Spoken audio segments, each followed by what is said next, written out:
ask you something. Have you ever followed all the rules and still ended up being the one no one remembers? Have you ever kept quiet only to be seen as weak? Have you explained yourself only to be ignored? Machiavelli understood one brutal truth. This world is not ruled by kindness. It's ruled by those who see the game and dare to play it coldly. In this special broadcast, you'll walk through 3 invisible laws of survival. One targets your instincts, one challenges your beliefs, and one rewires your entire communication strategy. This isn't motivation, this is war. Let's begin.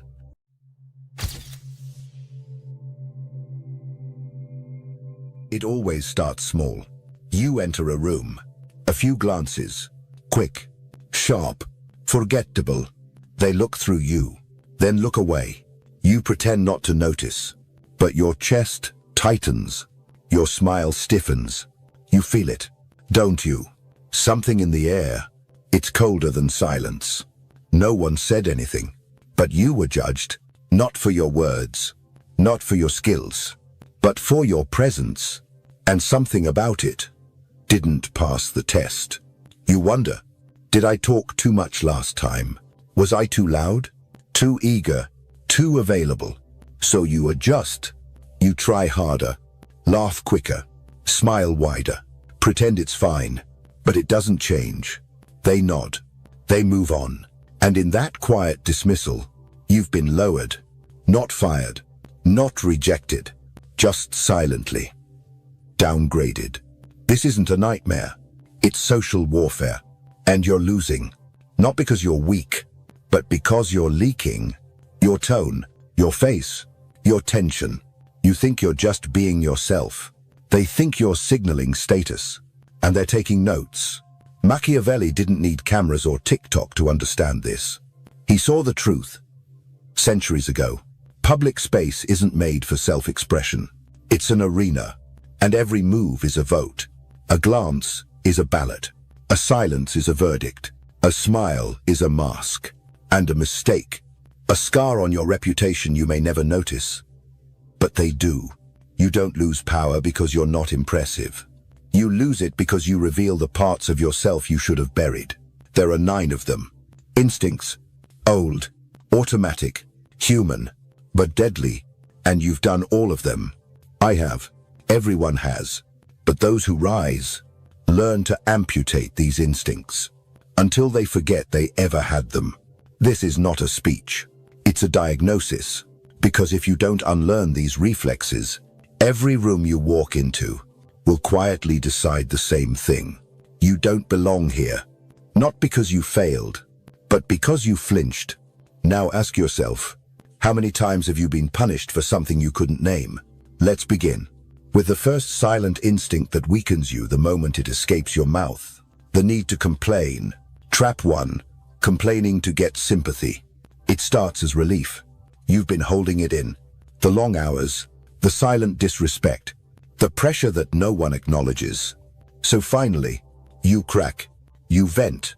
You say what's been eating you. This place is broken. No one notices what I do. I'm so tired of pretending. And maybe someone nods. Maybe they say, I feel the same. But watch closely. Their eyes don't light up. They dim. Their posture softens. Their alertness fades. They're no longer listening. They're recalibrating. They just updated your rank. And you didn't even see it. You thought you were being honest. But what they heard was weakness. In their mind, you've leaked. And anything that leaks gets sealed off. Ask yourself, when was the last time you complained in public and walked away stronger? What no one tells you is this. Complaining isn't communication. It's emotional self-disqualification. The second you show strain, they start adjusting to your weakness. They don't think, wow, they're real.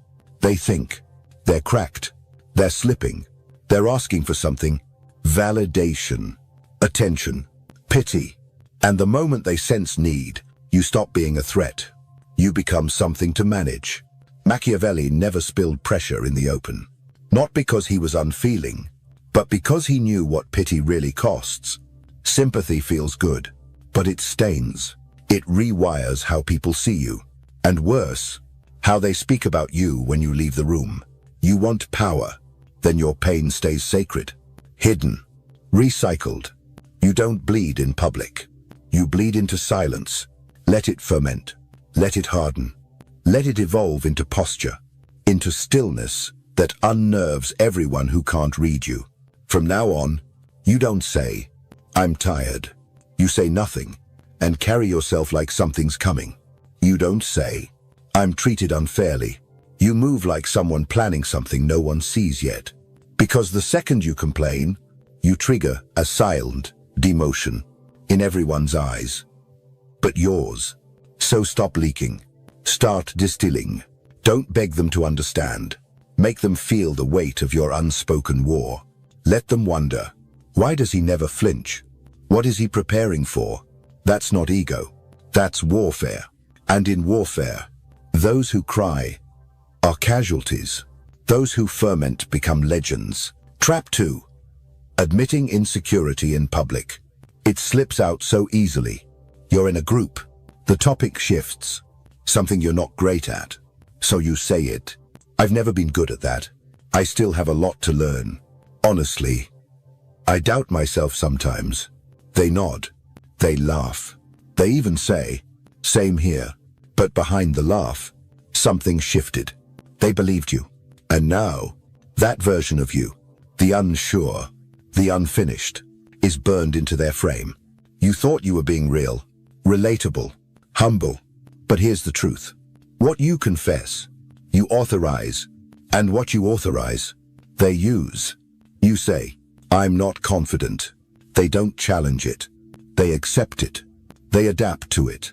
And you start shrinking inside the image they now carry. Not because they're cruel, because you train them to. Ask yourself, how many opportunities have you silently forfeited? Just by admitting things you never had to. Machiavelli wouldn't even hint at self-doubt in public. Not because he was perfect, but because he understood the currency of perception. Power doesn't have to be right. It just has to look like it belongs. And doubt has no place in the throne room. You say, "I'm not sure." Someone else steps in. And now, they're holding the frame. You've become background. Safe. Forgettable. So what do you do instead? You hold mystery. You shape your voice like smoke, never quite landing where they expect. You don't say, "I don't know what I'm doing." You say, "I've got a direction." And you let them wonder what it is. You don't expose a confusion. You ask questions sharp enough to make others second-guess their own certainty. That's how the powerful operate. They don't fill in blanks. They let the room do it for them. And here's the paradox. Once they're unsure what you know, they assume you know more. And they start guarding their words around you. The insecure explain. The strategic confuse. From now on, you don't confess. You distort. You don't reassure. You unsettle. You become unreadable. Untraceable. Uncomfortably composed. Not because you have all the answers, but because no one should know what questions you're asking yourself. You are no longer a person figuring it out. You are now a fog. They can't map. A force they can't quite name.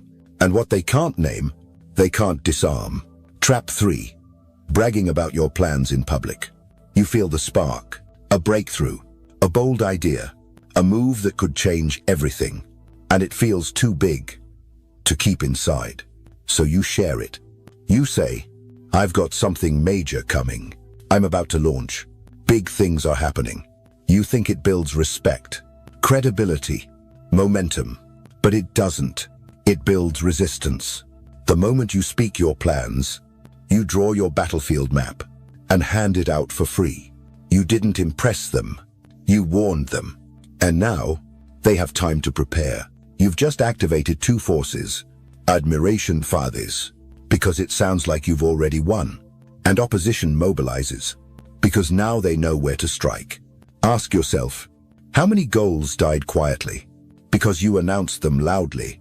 Machiavelli would have let you talk, let you brag, then smiled. Because every word you shared was a blueprint for your own sabotage. The powerful don't explain their moves. They cloak them. They build in silence. They speak like nothing's happening, even when the entire board is shifting behind the curtain. You want to build power, then vanish behind your effort.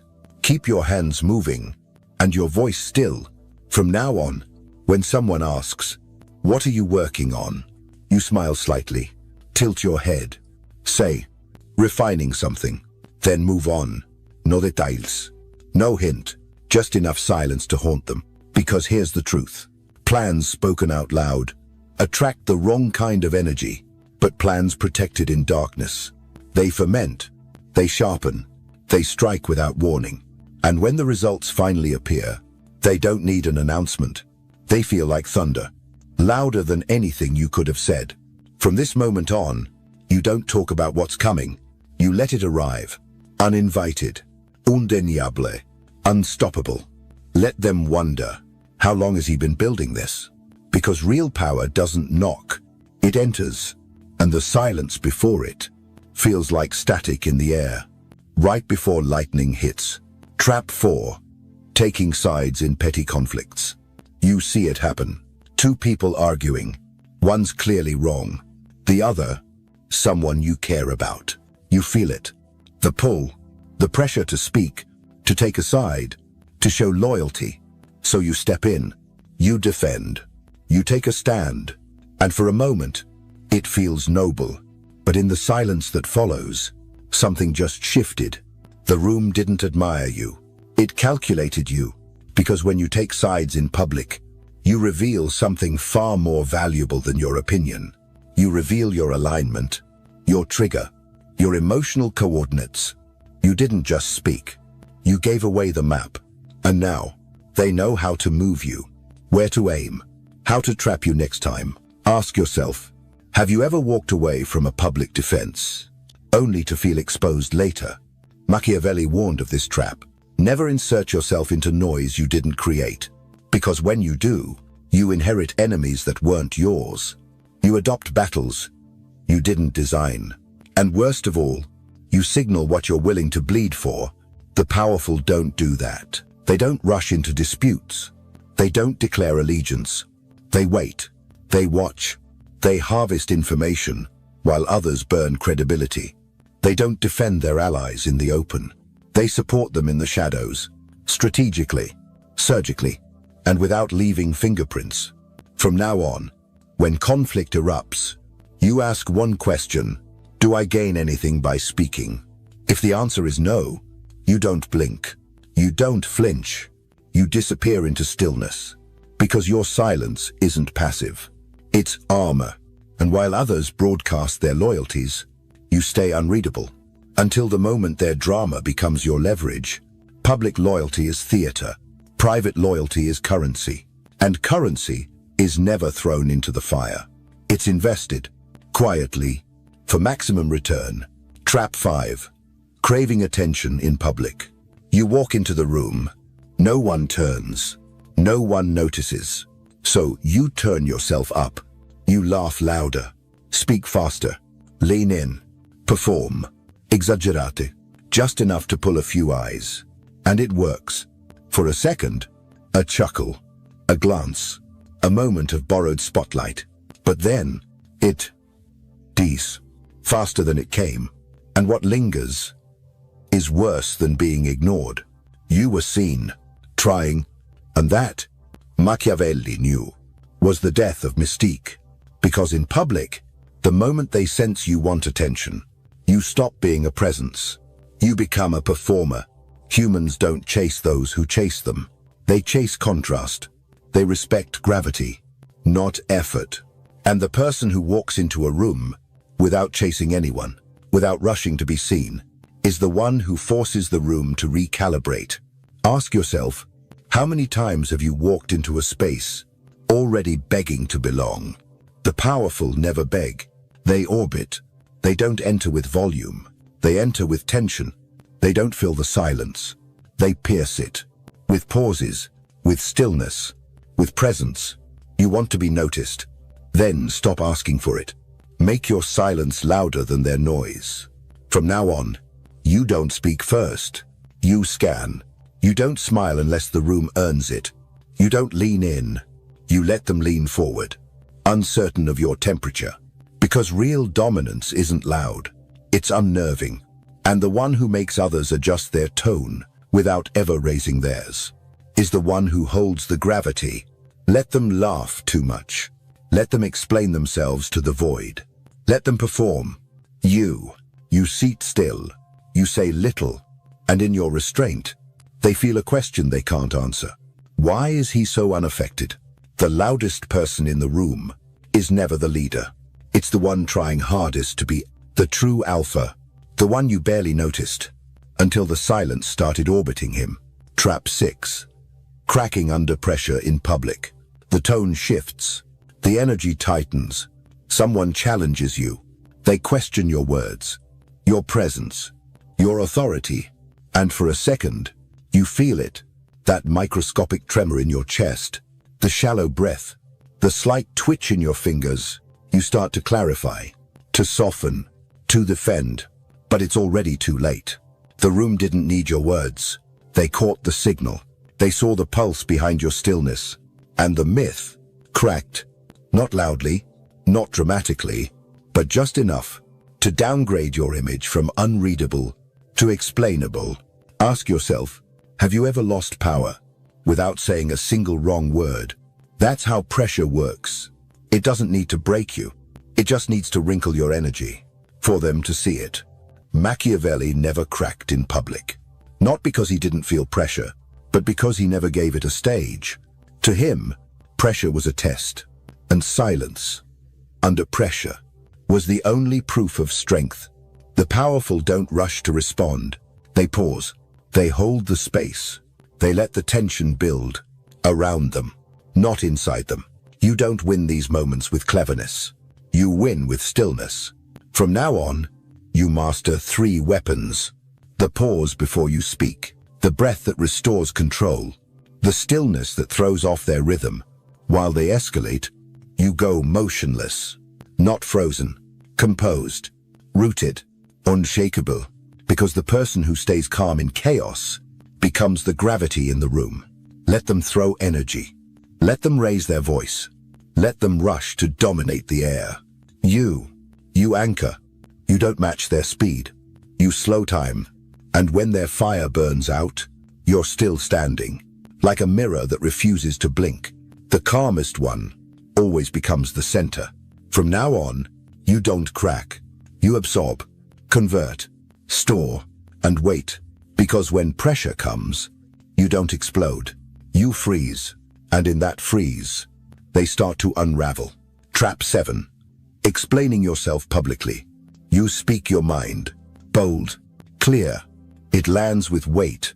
The room falls silent. Then, someone pushes back, raises an eyebrow, asks, "Wait, what do you mean by that? Are you saying we should just ignore people now? Isn't that a bit harsh?" And suddenly, you feel it. The spotlight swiveling. Now it's not about your words. It's about you. And your instinct fires. Explain, clarify, soften the blow.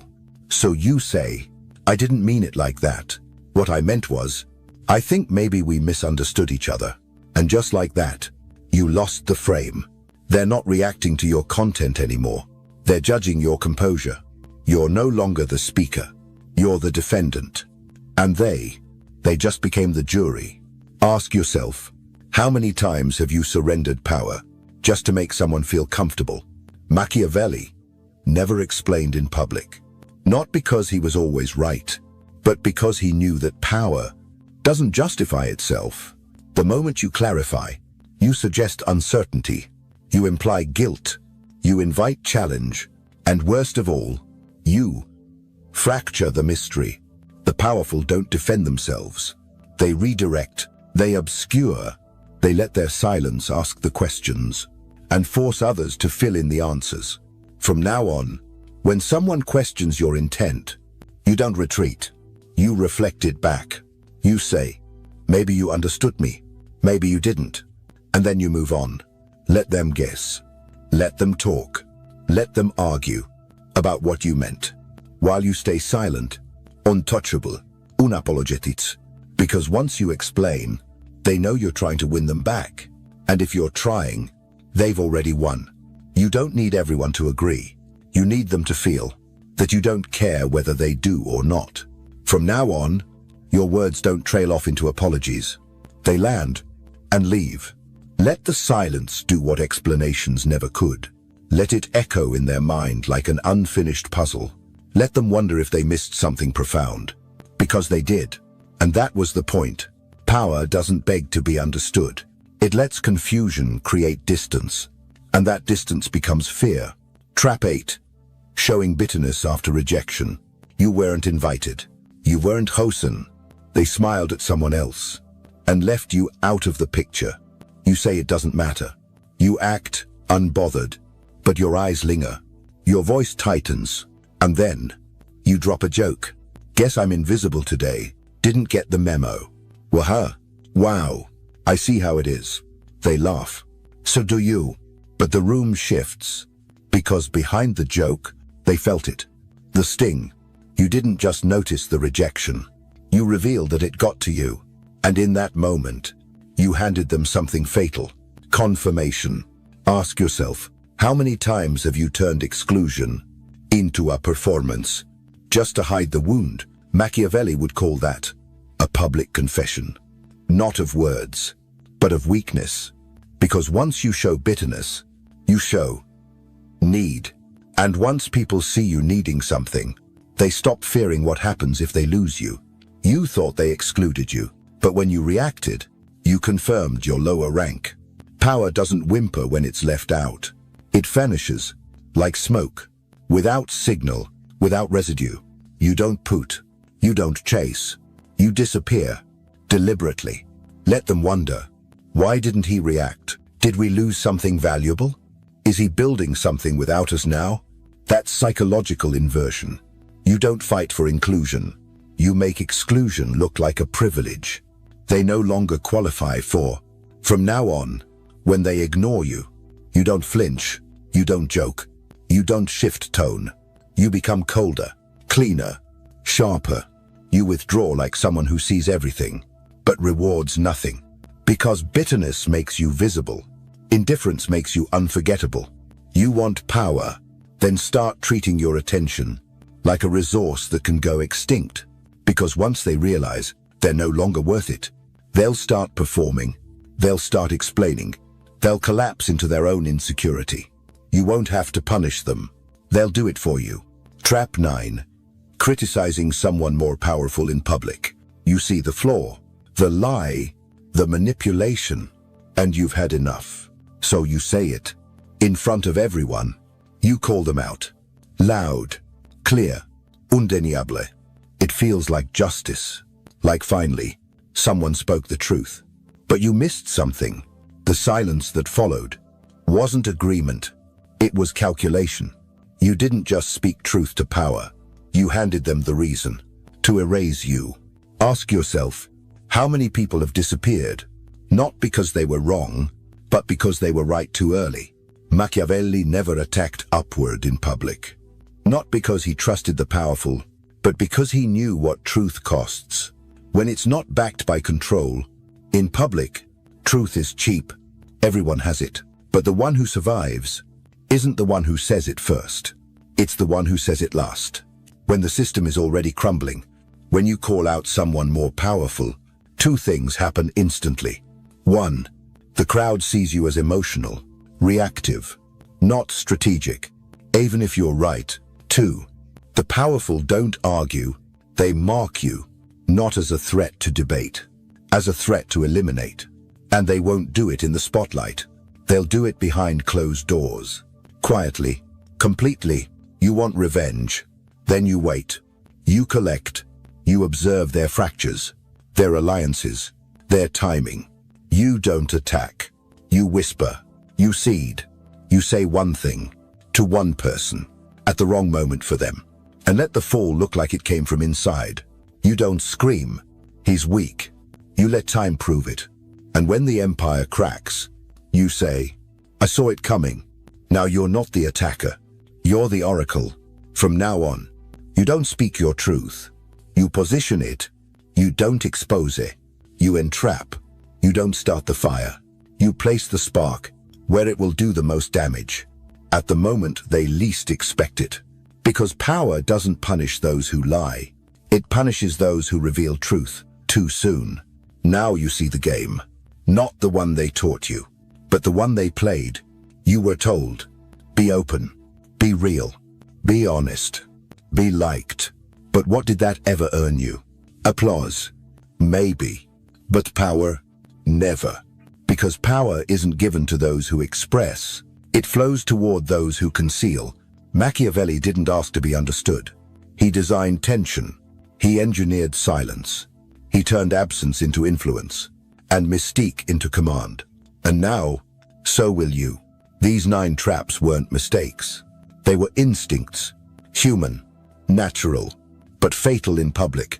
You were trained to leak, to explain, to emote. But now, you've started unlearning. You've begun subtracting, not to become colder, but to become unreadable, not to disappear, but to reappear as a presence. No one can decode. From here on, you don't dominate conversation. You dominate atmosphere, with pauses, with posture, with a silence that stings more than words. Let them talk too much. Let them expose their desires. Let them perform for approval. You observe, you measure, you restrain, because when you say nothing, but they feel everything, that's not withdrawal, that's control. You're no longer here to be liked. You're here to disrupt, not loudly, but strategically, like smoke in a locked room, like a shadow that rearranges the hierarchy, without speaking. So remember this, say less, mean more, disappear, intentionally, return, unexpectedly. And when they ask who you are, say nothing, let them guess. This isn't performance. This is presence. This isn't self-help. This is war. You've studied the traps. Now walk into the world like you planted them. What you just saw, that wasn't weakness. That was instinct, untrained, unexamined, unguarded. But instinct, left unchecked, becomes your enemy. So now, forget about being good. Forget about being liked. In the next chapter, Machiavelli shows us how to shift from morality to strategy, from nice to necessary. Watch closely.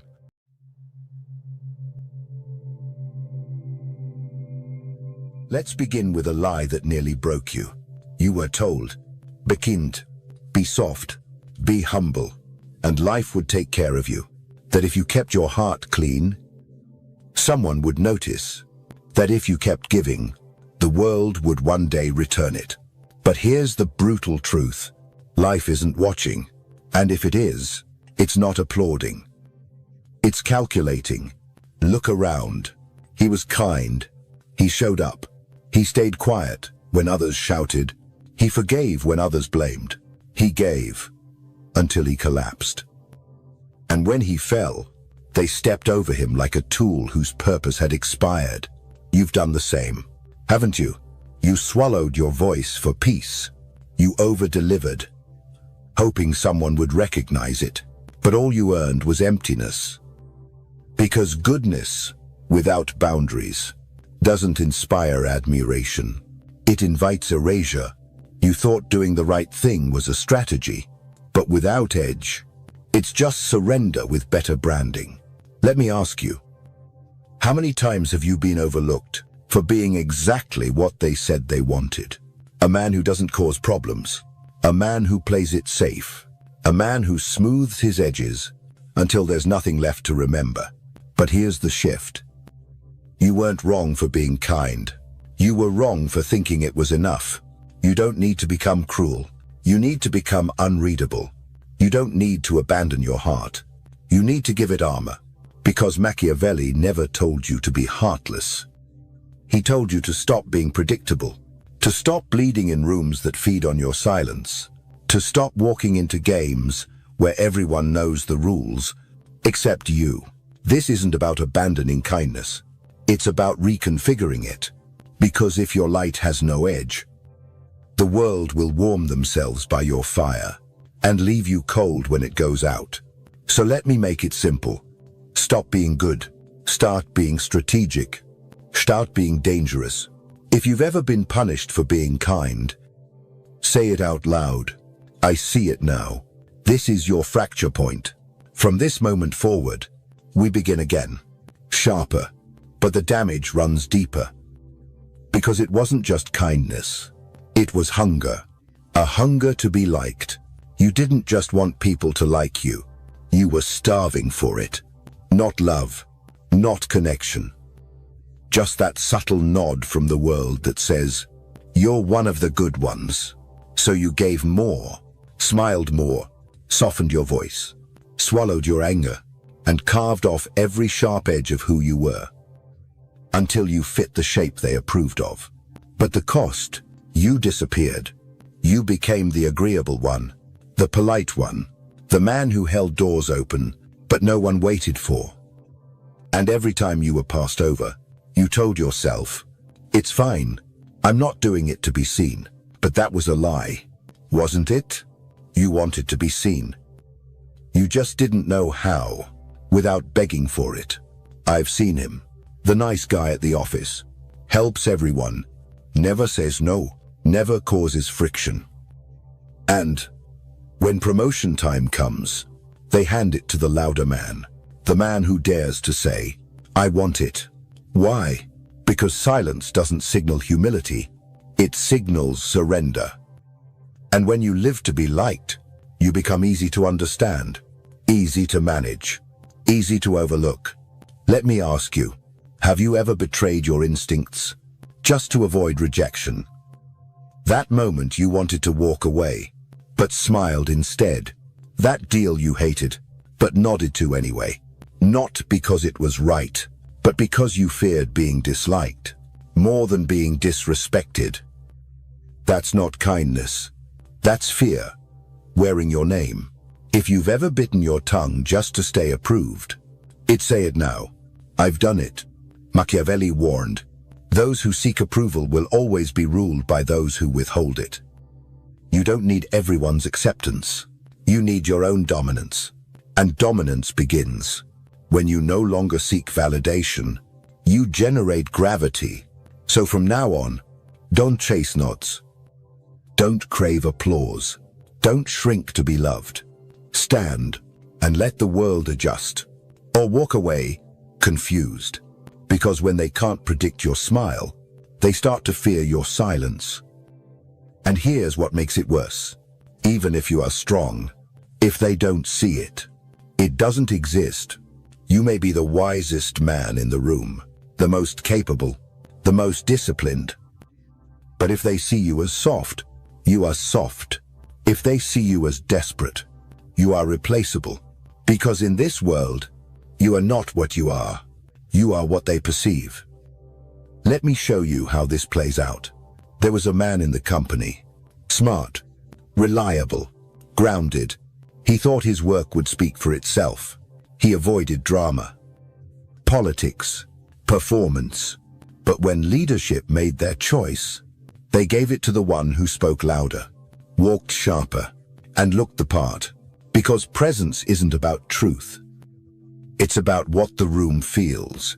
Before you even speak, you can have all the skill, all the depth, all the discipline, but if they don't see it, it doesn't exist. Here's the problem. You walk into rooms assuming people will read your soul. They don't. They read your posture, your tone, your pauses, the space you take. Or don't. They read weakness, or strength, need, or command. And that perception, it becomes reality. Picture this. You step into a hall of broken mirrors. None reflect your strength. One stretches your flaws. Another shrinks your presence. A third shows only your hesitation. That's how the world sees you. Not through who you are, but through what they project onto you. So the only move, build your reflection yourself. Sharpen it, control it, direct it. Machiavelli said, it is not necessary to have all the virtues. only to appear to have them. And it wasn't a call to lie. It was a blueprint to rule. Because perception isn't illusion. It's leverage. Let me ask you, are you living by your inner worth? Or losing? Because you never shaped your outer weight. You don't need to pretend, but you must present with intent, with mystery, with silence that feels deliberate, not nervous. Because the loud fool wins, because he appears sure, and the silent wise man fades, because he looks uncertain. If you've ever been underestimated by someone who never knew your depth, say it clearly. They never saw me, but I was there. So here's your next law.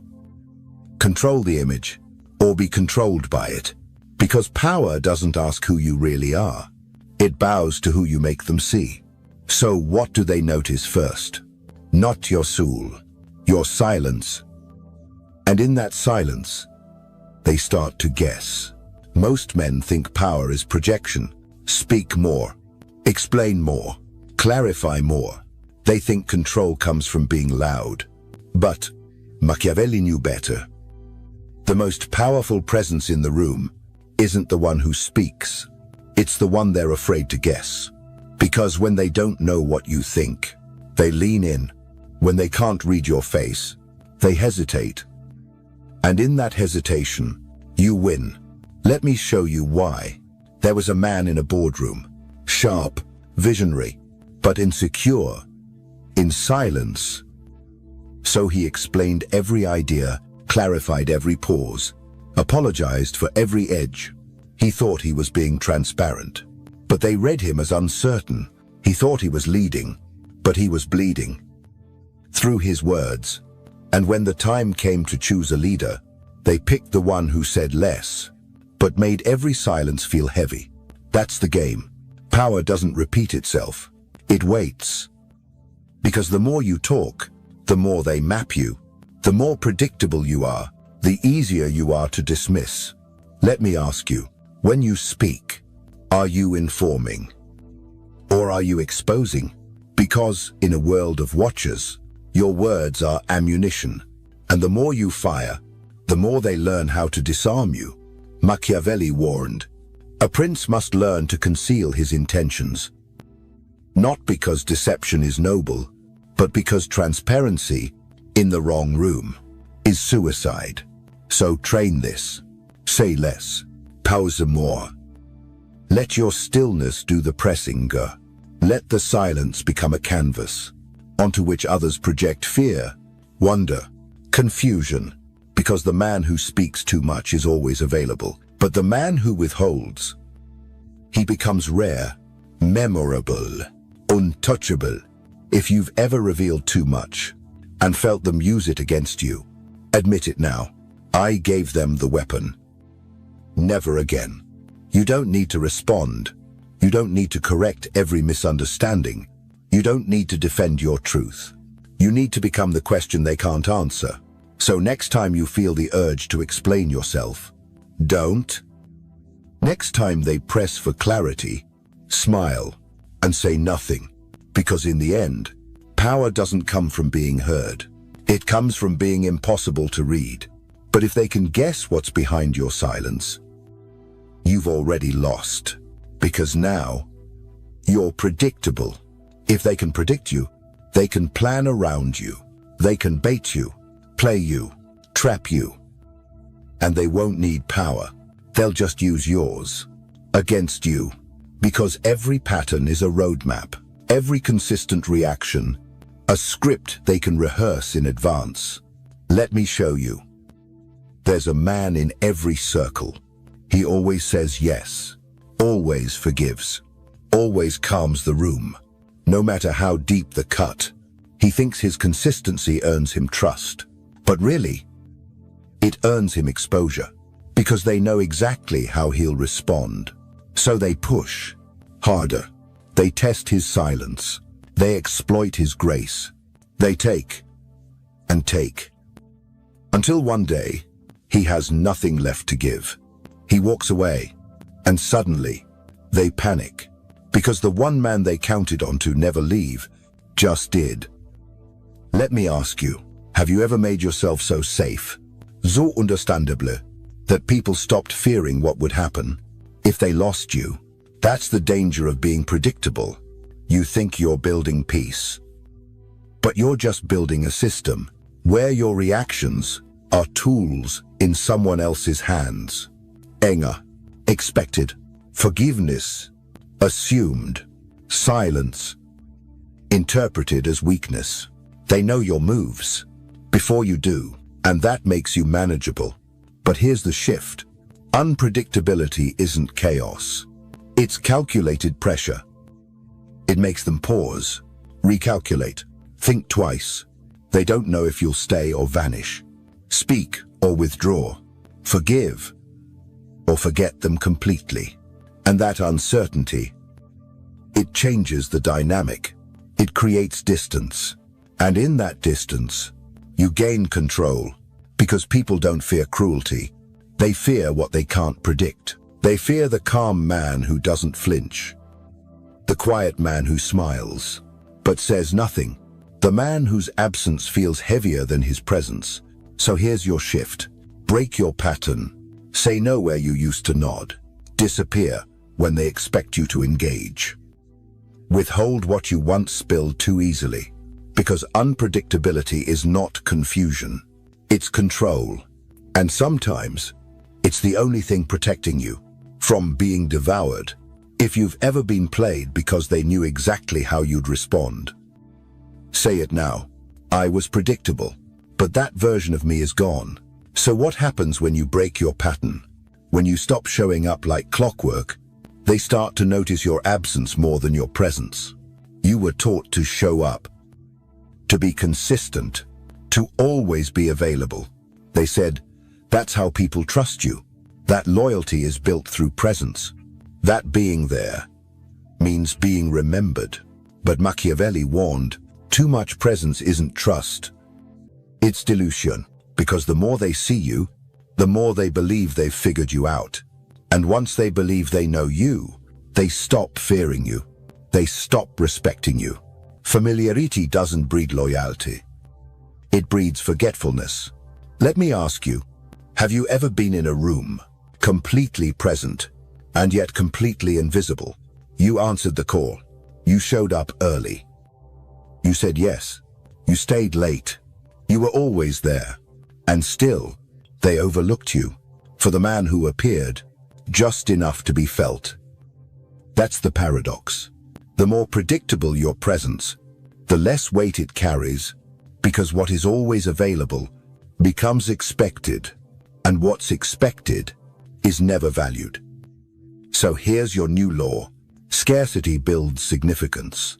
Distance créat demande. Powerful men are not the ones who attend every battle. They're the ones whose silence feels like strategy, whose absence stings louder than their voice ever did.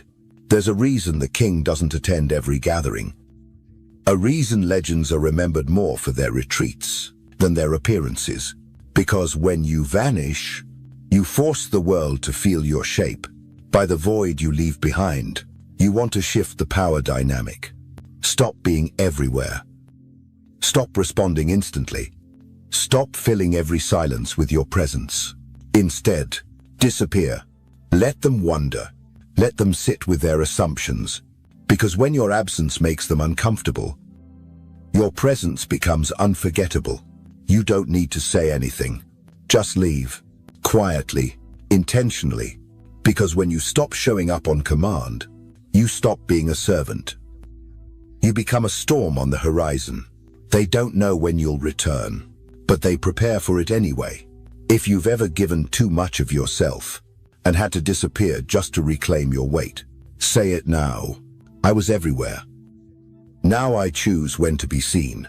But what makes absence powerful is that it doesn't leak. It doesn't explain. It doesn't feel. That's emotional control, and most men don't have it.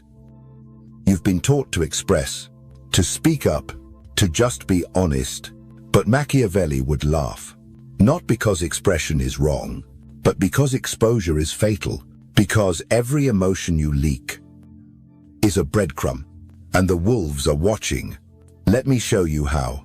There was a man, sharp, prepared, respected, until the pressure came and he cracked.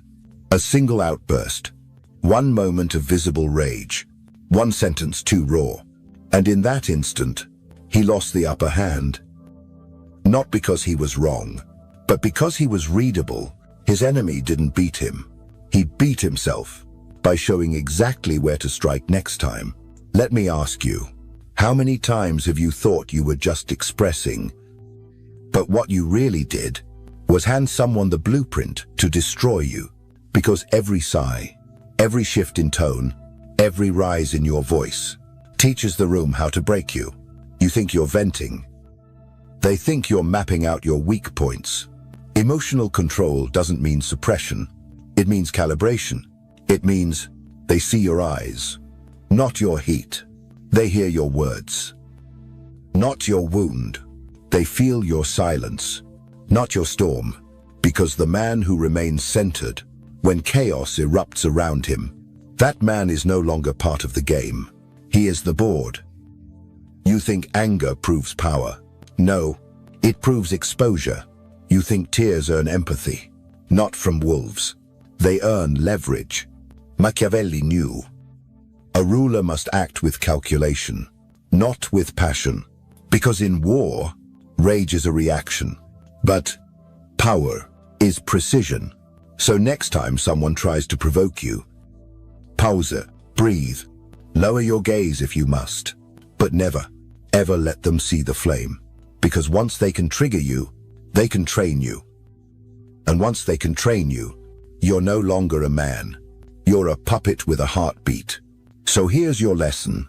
Own your emotion, or it will own you. Be cold, not cruel. Be still, not passive. Be unpredictable, not empty.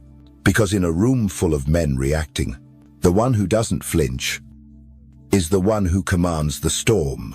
If you've ever let anger expose you and learned the price, say it now. They saw my fire, but never again.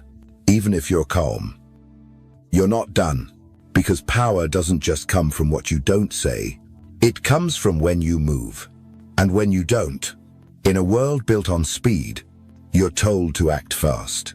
Respond instantly. Move now, or lose. But Machiavelli knew the deeper law. The one who moves first often moves from fear, but the one who moves last moves from dominance. Because true power doesn't rush, it waits, it watches, it breathes through silence, while others drown in noise. Picture a hunter. He doesn't shoot at the first sound. He doesn't panic at the first rustle. He waits, still, unmoving, patient, because he knows one clean shot is worth more than 100 missed bursts. Let me ask you, are you moving because it's time, or because standing still makes you anxious? That discomfort you feel in silence, that need to do something quickly, it's not instinct. It's fear, disguised as urgency. And that fear, it's how most men lose. They act before they're ready. They reveal their hand before the opponent is watching. They trade their mystery for motion. And they mistake movement for momentum. But you'll wait. You'll sit in the tension. You'll let the storm swirl and remain the eye.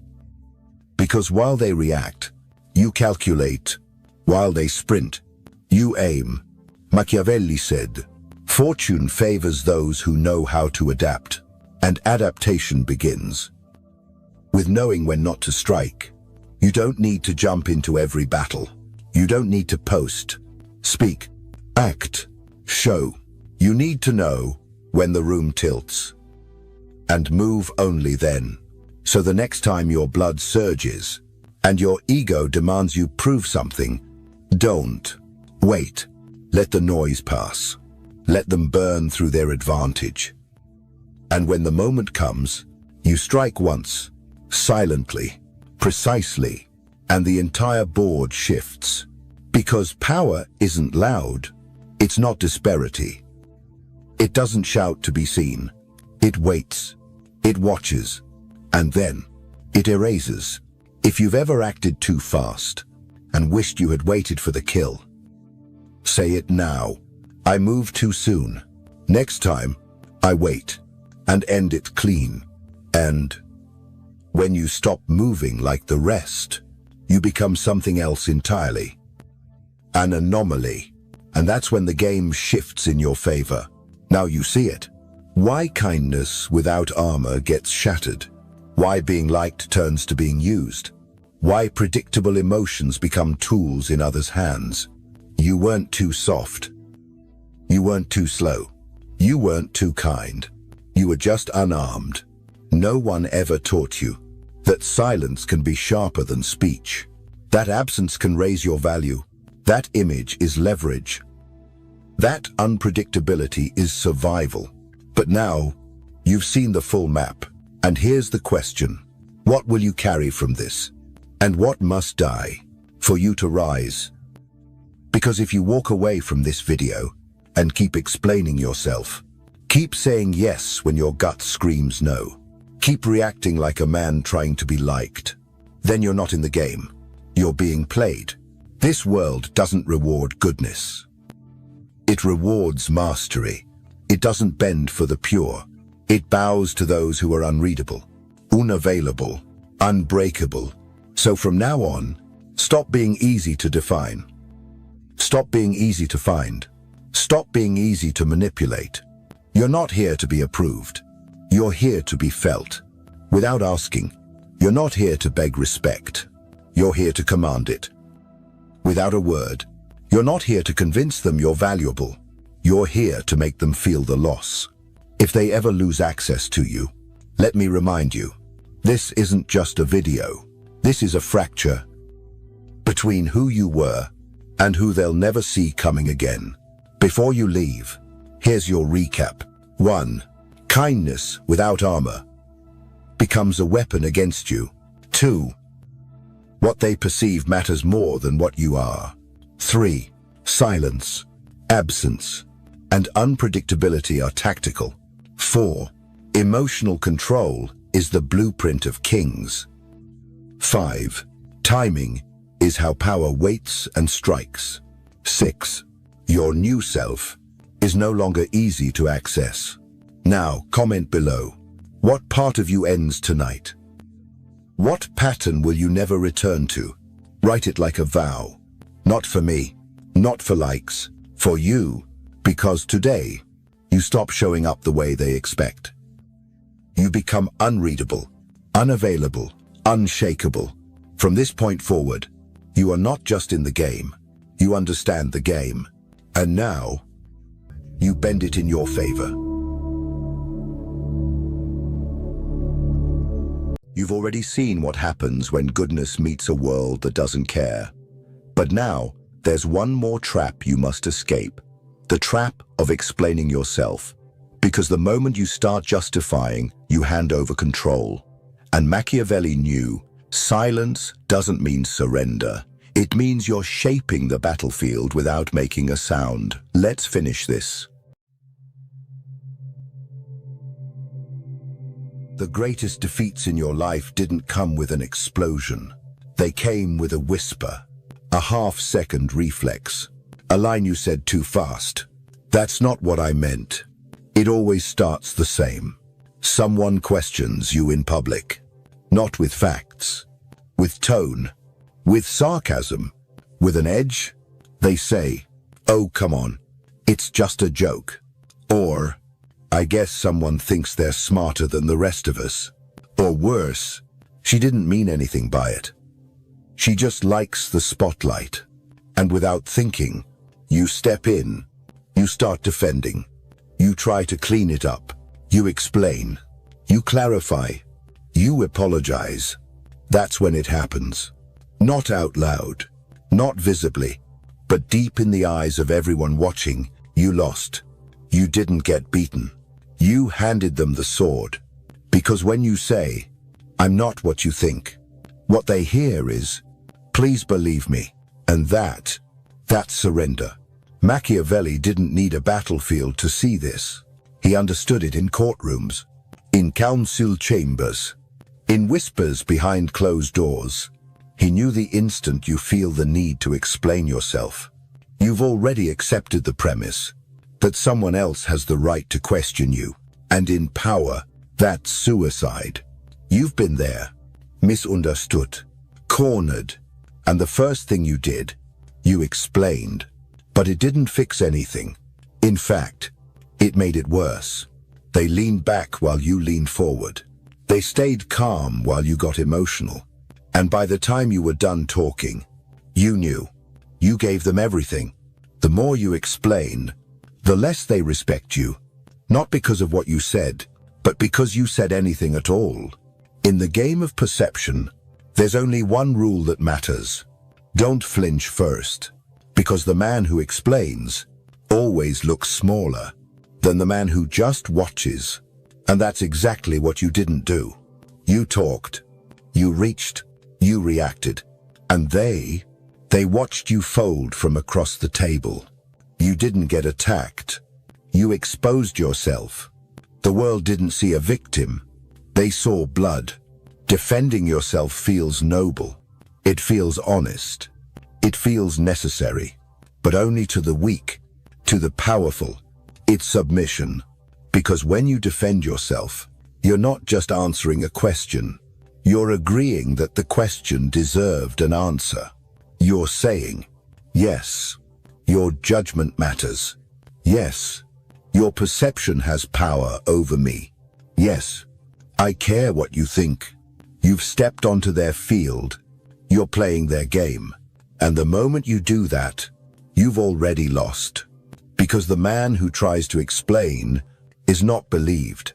He's evaluated and judged and picked apart. You're not fixing anything. You're feeding the fire. Explaining is like standing in a courtroom where the judge already decided the verdict. And the jury, they're watching your face, not your words. You think clarity brings peace? It doesn't. It brings exposure, and the exposed man bleeds first. People say, I just want to be understood. But that desire doesn't come from strength. It comes from emotional hunger, from insecurity, from the need to be validated by people who've already decided who you are. But Machiavelli didn't chase understanding. He chased control, because control doesn't come from being seen. It comes from being unreadable. There's no power in being fully known. Only vulnerability. Only leverage you gave away. You want control. Stop talking. Let them guess. Let them wonder what you're really thinking. Let them overestimate you. That's how aura is built. You've been in this position before, explaining yourself, clarifying, trying to undo the damage with words. And the more you talked, the less you were heard, because in that moment, you weren't commanding anything. You were begging, and the room could feel it. You weren't leading the conversation. You were chasing it. You were leaking your power, sentence by sentence. The most powerful people don't win arguments. They end them before they begin.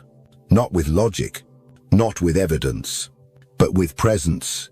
A stillness that says, I know who I am, and I don't need your confirmation. You ever met someone like that? They didn't speak much, but when they did, everyone listened. Not because their words were perfect, but because they never spoke, unless they chose to. That's the power you gave up. The second you tried to explain yourself, you don't win by defending. You win by reflecting, not the truth, but the weakness of the attacker. They throw a jab, something subtle, just loud enough for the room to hear. A joke wrapped in venom, a compliment dipped in poison. Everyone watches you. They expect tension, a comeback, a reaction. But you give them nothing. No words, no smirk, no shift in your eyes. You sit still and let the insult hang in the air like a stale smell. You don't clean it. You let the room inhale it. And the moment stretches. Too long. Too uncomfortable. Too silent. Now it's not about you anymore. It's about them. Why did they say that? What are they trying to prove? Are they bitter, jealous, unstable? You've said nothing, but you've turned the spotlight. They wanted to put you on trial. Now they're the one being examined. That's the mirror. It doesn't fight. It reflects, and no one's ready to see what they really look like. You ever been in a room where someone said something passive-aggressive and the target just stared back, unblinking? You could feel the room shift, the power transfer, the weight settle on the one who spoke. Because silence isn't passive, it's confrontational. It says, you exposed yourself, and I'm letting the world look at you. That's presence. That's power. Someone says, you always act like you're better than us. And instead of saying, no, I don't, you just pause, look at them, and tilt your head slightly, as if to say, that's your projection, not my reality. It burns them, because now they're not facing resistance. They're facing emptiness, and emptiness reflects whatever they carry inside. If they're insecure, they see rejection. If they're bitter, they see superiority. If they're fragile, they see threat. And none of that came from you. You just held the mirror. This is the difference between the average person and the Machiavellian operator. The average person hears the accusation and rushes to correct it. They want peace. They want fairness. They want to be seen as good. But the Machiavellian doesn't chase image. He controls interpretation. And interpretation isn't built with words. It's built with silence, stillness, wait. You've done this before, maybe without knowing it. Someone accused you. You didn't reply. And they started unraveling. Their voice got higher. Their logic got shaky. They needed the fight, and you didn't give it to them. So they fought themselves. They talked too much. They said things they shouldn't. They looked around for support and found none. And you just breathed and watched. That's the mirror at work. It doesn't destroy the enemy. It lets them destroy themselves. In the reflection of their own projection, there's a level beyond silence. It's not Kia. It's absence, not avoidance. Elimination. You don't defend. You don't respond. You don't react. You vanish. Not blocked. Not ghosted. Not seen. You become the shadow that no longer reflects light. And that absence, it shakes people in ways noise never could. Someone attacks you, publicly, emotionally, strategically. They want a reaction. They feed off it. Even hate is nourishment to them, because it proves they still matter. But you give them nothing. They write a long message. You don't open it. They post about you. You don't comment. They speak your name. You don't say it back. You're not being passive. You're not being scared. You're declaring you are not worth a reply. And the human ego, it cannot survive irrelevance. Most people can tolerate being hated, but being ignored, that's starvation. You've seen it. They start spinning, posting more, talking more, tagging you indirectly, trying to bait a response, trying to spark just one flicker of recognition, but you're not there. You're not playing. You're not in the arena. You're above it. And the higher you rise, the more frantic they become, because now it's not just about what they said. It's about the silence swallowing them whole. They fall into their own noise. They become obsessed. They look unstable, and everyone sees it. You didn't say a word, but the world watched them unravel. Because here's the secret. The longer they talk, and you don't, the more the room shifts. What's wrong with him? Why won't he let it go? Why is he still talking about someone who isn't even responding? Their obsession becomes the evidence, not against you, against themselves. You ever had someone argue with you online while you said nothing, and by the end, they were debating ghosts? They looked crazy, unbalanced, exposed. That's what happens when you weaponize absence. Machiavelli would call this the invisible blade. You don't swing it. You don't threaten with it. You simply vanish. And let them cut themselves trying to find you. Because disappearing isn't escape. It's dominance. It says, I'm not hiding. I've just moved to a level you can't reach. Let them rage. Let them reach. Let them drown in the echo of their own voice. You're not punishing them. You're letting nature take its course. Some fires die when ignored. Others burn themselves out from lack of air. And you're the one who didn't even need to blow. That's the disappearance strategy. Not silence. Absence. Not reaction. Evaporation. And to those watching, that kind of distance doesn't read as weakness. It reads as power. Unreachable. Unbothered. Unshakable. You didn't win by proving anything. You won by being impossible to reach. And that's Machiavellian perfection. There's a kind of power. You don't need to speak to carry the pulve. It enters the room before you do. It speaks louder than any defense. It's called aura. Aura doesn't ask for respect. It creates caution. It's the energy that makes people rethink their words before they say them to you. It's built in restraint, in the calm that doesn't crack, in the silence that feels heavier than noise. You don't need to argue. You don't need to explain. You don't even need to respond. You just need to be unshakable. You walk into a room. Someone makes a sly remark. Something about your past, your ambition, your silence. Everyone watches, waiting, expecting. You don't blink. You don't smirk. You don't even look their way. You sit still, unbothered, neutral. Now it's not about what they said. It's about your lack of reaction. The spotlight turns, and they start sweating under it. They explain the joke. They clarify their tone. They look around for backup and find none. Because you didn't defend yourself. You didn't resist. You simply existed with weight. And that weight shifted the room. That's aura. Aura isn't built through attention. It's built through discipline, through the refusal to give energy to the unworthy, through the art of knowing. You don't owe anyone a performance. Think of the people who hold power quietly. The ones who speak little, but never have to repeat themselves.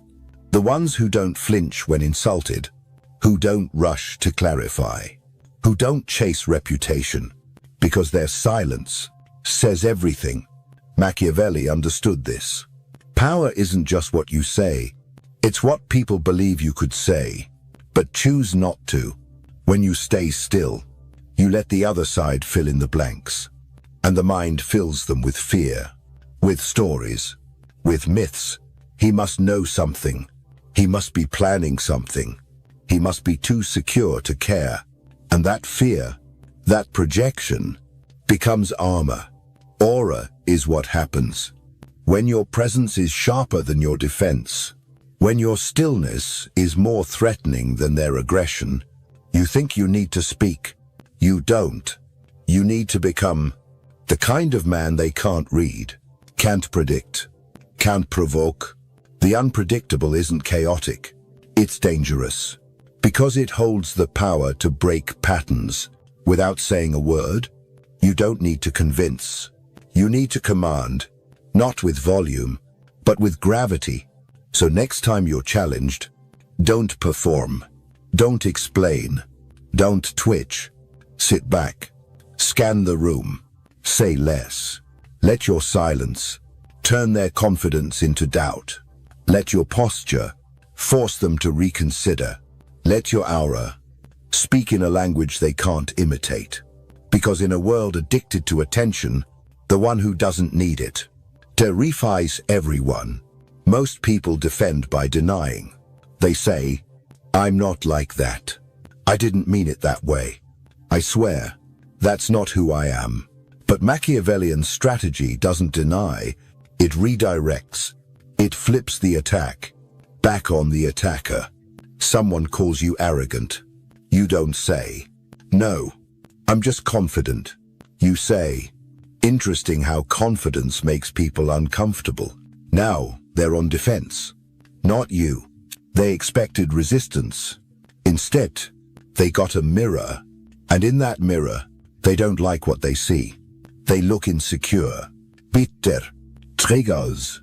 You ever see someone lash out, and then immediately try to walk it back? You stayed calm. They lost control. Now they're performing damage control, while you say nothing. That's reversal. You didn't argue. You exposed. Because true control is not defending your frame, it's owning theirs. Someone says, "You're fake." You respond. Everyone says that when they stop getting what they want. Someone says, "You're manipulative." You say, "Only people who can't be influenced say that."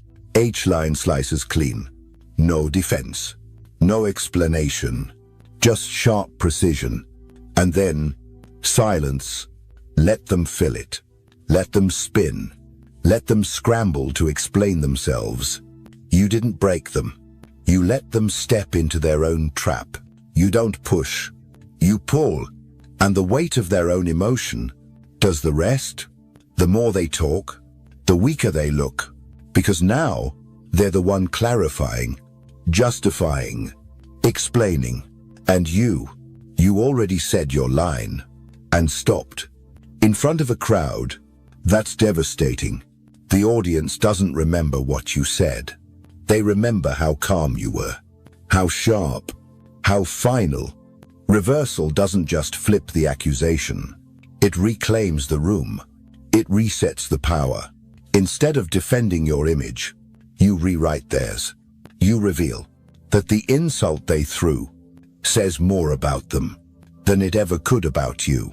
You don't need a sword.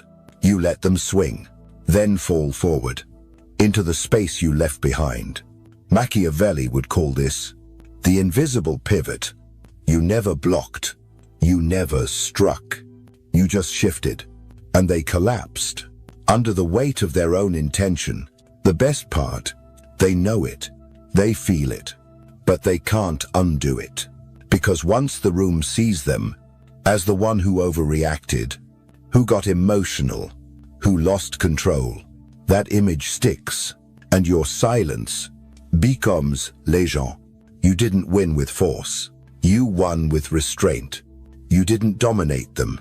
You let them defeat themselves. That's the art of reversal. Not power through aggression, but power through calm, through timing, through presence. The man who reverses doesn't explain. He simply lets the attack turn inward, and when it does, he never has to lift a finger again. The man who doesn't defend himself doesn't disappear. He ascends, and those below, they start to panic. They start to spiral, because they were counting on a reaction. That's what gave them meaning. Without it, they're just screaming into an empty room. You've seen it before. Someone calls you out, and you say nothing. They double down. They post again. They talk again. They try harder. But now, it's not strategy. It's compulsion. They're chasing ghosts. They're shadow boxing. And every swing lands on themselves. They thought you were the fire, but you were the mirror. And now they can't stand what's being reflected back at them. They accuse again. They raise their voice. They bring your name into rooms you've never stepped into. And with each mention, they look smaller, because the crowd sees it too. At first, they watched for your reply. Then they started watching your silence. Now, they're watching the attacker fall apart. He's still talking, still posting, still trying to get the last word in a conversation you never joined. And you're still, composed, far above the noise. You don't fight. You let the collapse play out. You let them dig their own hole, deeper and deeper, until even their allies begin to shift away. Why does he keep bringing this up? Why does he care so much? Didn't the other guy already move on? That's when the collapse becomes public. And that's when your silence becomes louder than their campaign. Because here's what Machiavelli understood. Desperation reveals more than strategy ever will. And obsession, it always turns on itself. You didn't shame them. You didn't expose them. You simply didn't feed them. And now, they've overplayed, overreached, overtalked. The crowd doesn't need evidence. They need contrast. And you gave it to them through restraint. Every time they lost control, you gained more. Every word they added made yours feel heavier because you said nothing and they said too much. Eventually, they become the cautionary tale, the one who couldn't let go, the one who wanted a war and ended up punching air. You think this happens by chance? No, it's a structure, a discipline, a choice to not play their game and instead let them lose it alone. That's the collapse game. You don't destroy them. You give them the stage and watch them self-destruct in the spotlight, because nothing feels more pathetic than someone trying to attack a man who refuses to descend. You became untouchable, not by hiding, but by rising. You never defended, and yet they lost the battle. Not to you, to their own obsession with you. That's the final twist. They tried to ruin your name, but you didn't defend it. And in doing nothing, you turned your silence into something they could never control again. You don't need to defend your name. You need to become the kind of man whose name doesn't need defending. You don't need to fix what they say about you. You need to rise so far above it that no one dares repeat it. That's aura, not charm, not explanation, not PR, just presence. The kind that turns accusation into background noise, the kind that makes people careful with your name, the kind that ends conversations without saying a word. You don't chase clarity. You build myth, and myth is built in silence. It's what people imagine when you say nothing. It's what they assume you could say, but don't, because silence is not absence. It's control. It's awareness. It's emotional sovereignty. When you don't defend yourself, you make space for others to do it for you. The crowd speaks up. The room shifts. The energy tilts in your favor because they saw you stay still. While someone else unraveled, they say, he didn't even respond. He didn't deserve that. Why are they still coming after him? And now you're not just respected, you're protected. Without lifting a finger, that's Machiavellian leverage. The ability to shift the battlefield without ever stepping onto it. Your stillness speaks. Your silence commands. Your refusal to defend becomes the armor no attack can pierce. The world told you that silence is guilt, that to be misunderstood is to be weak, that if you don't explain, you'll be judged. But Machiavelli would laugh, because the man who explains invite jugement, and the man who says nothing becomes a question too dangerous to answer. Eventually, you reach a point where you don't even need to decide who you are. They do it for you. They project, they argue, they interpret your silence, as strategy, as threat, as strength. And that's the moment you've won. Because now, you're not a man in the room. You're a presence that bends the conversation without saying a word, a presence that ends drama before it begins, a presence that doesn't play defense because it doesn't have to. You've stepped beyond the need to clarify, beyond the court of opinion, beyond their access to your emotions. Now, you don't explain your image. You define it, and people feel it. In your posture, in your pace, in the way your silence fills the air like weight. You're not arguing anymore. You're commanding. And when the room grows quiet, when the noise dies out, when the accusations fade, They'll remember one thing: you never defended yourself, and yet no one dared to touch you again.